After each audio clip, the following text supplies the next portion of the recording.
The rise of the Phoenix Fuel Masters late in 2018 was one of the top stories of the year, and the PBA working out a big trade in the hopes of turning their fortunes around. The Fuel Masters now look ahead to a better future after spending their first 2 seasons in the league in the bottom half of the standings.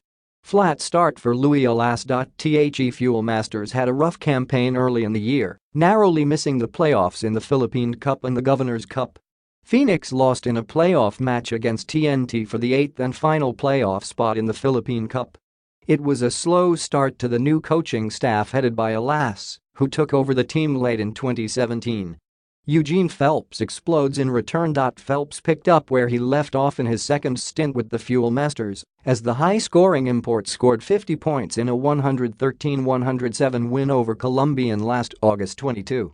He repeated that performance on October 10, when he had 51 points in a 123-97 win over NLEX.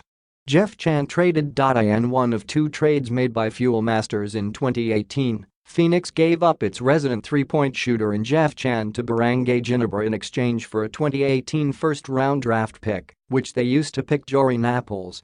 Best finish in eliminations. After missing the playoffs for the first 2 conferences, the Fuel Masters came up huge in the Governor's Cup, placing second with an 8-3 record in the best finish of the franchise in the elimination round since entering the PBA in 2016. Phoenix, however, failed to go deep as the Fuel Masters were stunned by 7th seed Meralco in the quarterfinals.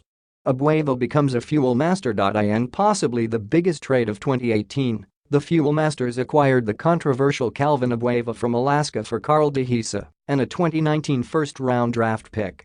Abueva was a big reason for the team's turnaround in the Governor's Cup. Grade B.